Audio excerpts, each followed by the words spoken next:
ভিডিওটা শুরু করার আগে একটা বার্তা আপনাদেরকে জানিয়ে দিতে চাই। আপনাদের স্ত্রীর কাছে আপনারা কি নিরাপদ আছেন? যারা যারা আছেন তারাও কমেন্ট করবেন, যারা যারা না আছেন তারাও কমেন্ট করবেন। আজকে এই সমাজে স্ত্রীর কাছে স্বামীরা নিরাপদ না।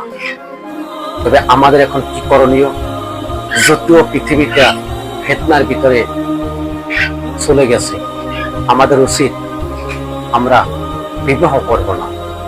এটি হইছে নারীদেরকে শিক্ষা দেওয়ার জন্য উচিত একটা ফয়সালা হবে।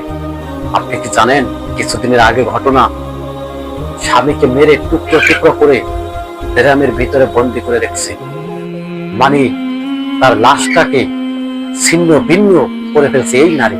স্ক্রিনে যে নারীটা দেখছেন, একটি ভদ্র মহিলা কি করে পারলো তার স্বামীকে হত্যা করে, শুধু হত্যা করে কলিজাটা ঠান্ডা হয় নাই, তারপরে লাশকে টুকরো টুকরো করে বিভিন্ন জায়গায় ছড়িয়ে ছিটিয়ে রাখছে এই নারী।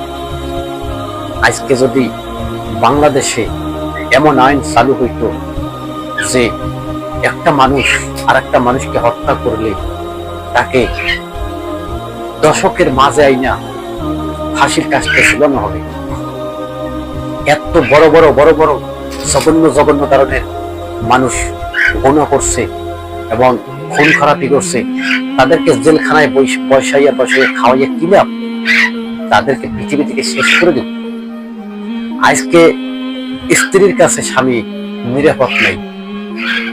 আমার তো ভয় লাগতে আছে, যদি আমরা ঘুমের ঘরে ঘুমিয়ে থাকি, স্ত্রীর কাছে যদি একটা উল্টাপাল্টা হয়ে যায়, যদি আবার কিনা আমাদেরকে মেরে ফেলায়। ভাই, জমানাটা খুবই খারাপ। তাই সবাইকে বলবো, যে যেখানে আছেন সতর্ক থাকুন।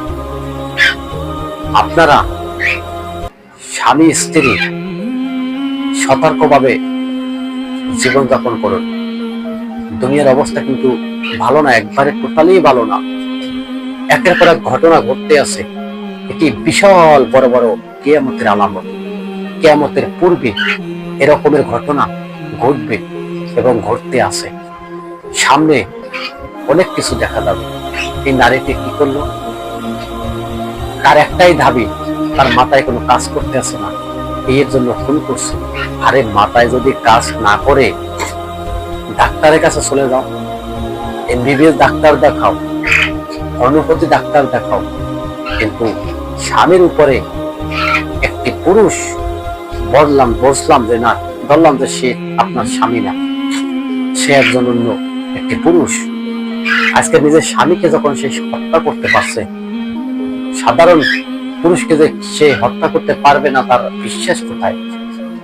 তবে আজকে বলবো, যে যেখান থেকে আছেন দ্রুত বিদ্যুতের গতিতে ভিডিওটা শেয়ার করে দিন, যাতে এই ভিডিওটা ওই নারীর সামনেই পড়ে এবং ওই নারী দেখে জানি সতর্ক হয়ে যায়। দর্শক, ভালো থাকবেন।